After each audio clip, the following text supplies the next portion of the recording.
building for them. We also want to support communities. And by that we mean we're going to set up a special government department of community, Gaeltacht and rural affairs to give a cabinet focus to the idea of supporting community.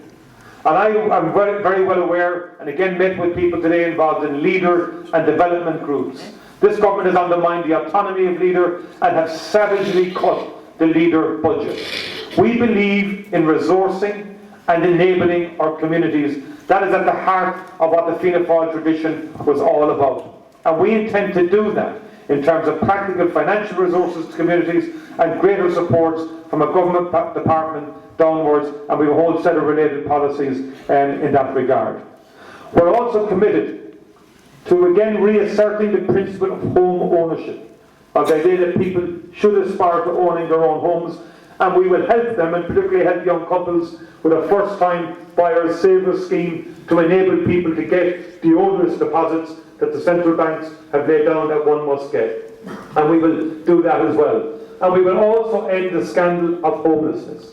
It is an appalling indictment on this government that we have a situation where so many young families across the country are without homes this evening and are living in hotels or bedsits. That's something that offends my sense of what a society should be all about. And it's something we did before historically in this party. We cleared the slums in the 30s through great radical programs. We created great housing estates in the 50s. And we're going to do it again. This government didn't do it. Fianna Fáil will do it and will ensure that that gets done and end the social scandal that is an absolute disgrace.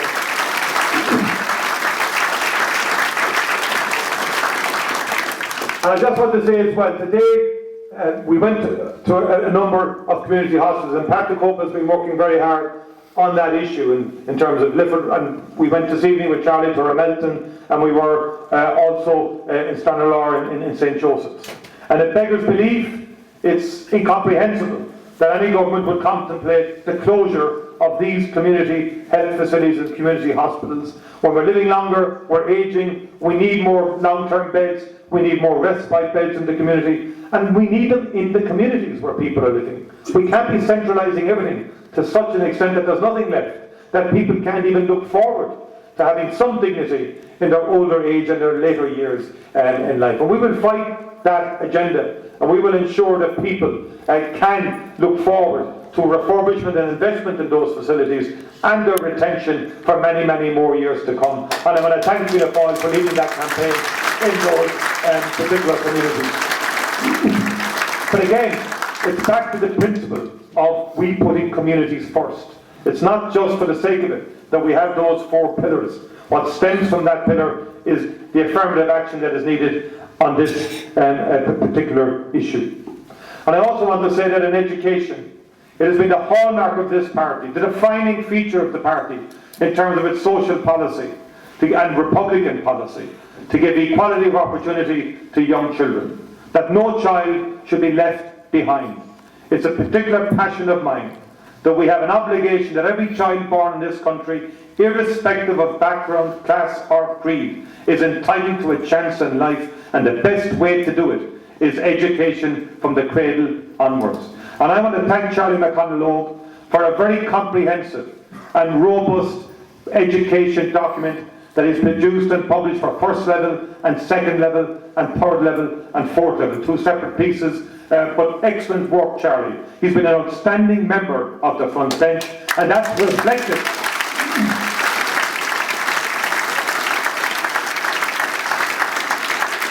And that is reflected in the quality of the education policy platform that he's provided for this party, which took a lot of work and a lot of effort, and he put it together, and I thank you, Charlie, for that. And I also know, travelling around with him, that his affability, his how would I put it, is sometimes his informal manner and so on is winning support across the base. Sometimes you'd often say we put a bomb on beneath him every now and again, but to be honest with you, I was taken back in the show on the last occasion. He has this habit of rising above all the kind of, the chatter and so on like that, and reaches out the long-handed he's, and there's another hand coming out to shake it.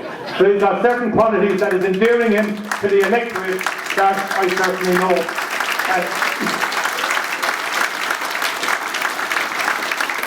And I've been very impressed with that rapport he has with the people he serves. It was instructive once again. And, you know, I'm still a young man at times, but, you know, when you meet Pat the Cope Gallagher, you learn something new every day in terms of the art of politics. And I learned something more again today in terms of the various meetings we had. His encyclopedia sort of knowledge of the DNA of Donegal, of who is married to who, from where the spouses come from, where one school today, talking to two teachers, he knew the background of those they had married and where they had come from, and quite confident about the level of support that he would get from those particular households. But in addition to that, we were at a meeting today that I'll write about it sometime in my memoirs, because it was just politics at its very, very best. The RTE camera's on me now, I have to be careful how I phrase this. But he had, as we say, Oscuelga, clear of the Stua Lechela, clergy and lay people together on one particular political project and mission, and it was a significant organisation in itself, but with one outcome: to help the community of that particular locality and to put them first. He is an outstanding man, genuinely committed to public service for quite a number of years in many different capacities. And his decision to stand for the party is one that enables us to win 2 seats in this general election. So formidable is he as a power in his own right. And we thank you, Pat the Cope Gallagher, for joining the ticket and joining the team with Charlie Mc Conalogue to make a super effort to win the 2 seats in this constituency. Now, what I've been extremely impressed with, and I think it's important to say this, and it has been said by the others who have spoken already, or councillors who, excellent people who work so hard in each different locality, and others. But your work is essential. This election is only still in its embryonic phase. It's extremely important now that you really concentrate on winning votes, on sealing the vote, on not just saying, you will, won't you, and so on. You've got to eyeball people and get the commitment from those in your families, first cousins, second cousins, third cousins, neighbours, those you work with, those in your community. And the great thing in this campaign is the discipline of the 2 candidates, the teamwork of the 2 candidates. I wish I had it in every other constituency. And I want to thank both Charlie and Pat the Cope for agreeing the geographic divide in this constituency. But this is not any mere agreement. It's extremely important that the people in the respective geographical areas vote for the candidate that has been allocated that area. In here, that means you vote number 1, Charlie Mc Conalogue, and number 2, Pat the Cope Gallagher. And it's along the northeast, southwest divide. Obviously, Downings and Carrigart, even I'm getting very familiar with the particulars of the divide, are with Pat the Cope. But it's extremely important that we hold that line in a disciplined manner, and that the message goes out to our supporters and those voting for us, that they hold that line. Because if we hold that line, we win the 2 seats. If we break that discipline and that line, we do not win the 2 seats. Now, when I grew up, and when I was a student of Irish politics, and I was, we read, academics read, and read Donegal experiences, publications, researches, because this county was the county that could do this kind of thing the best in Ireland. You know it in your bones, and you know it in your DNA. And you know how we can pull this off. With effort, with hard work, with discipline, and with teamwork. And you have 2 leaders here on the platform, in Charlie and Pat the Cope, who are showing it from the front, who are leading from the front with the joint posters, the geographical divide, the mutual respect and friendship and harmony that I have witnessed over today and indeed before this. And I think we now owe them, and we owe their sense of leadership in terms of the hard work that we must put in.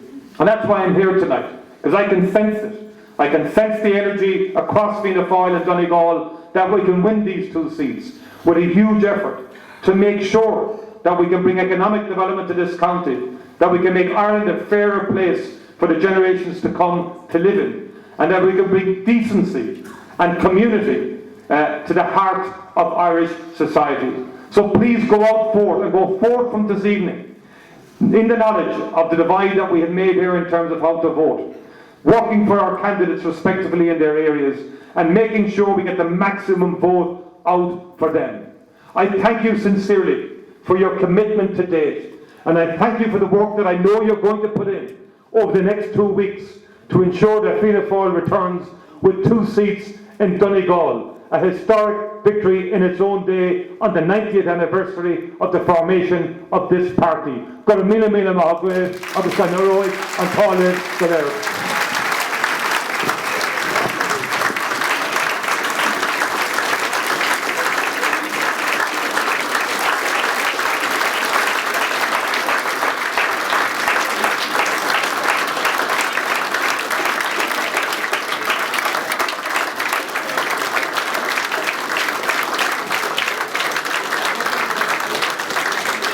Thank you very much.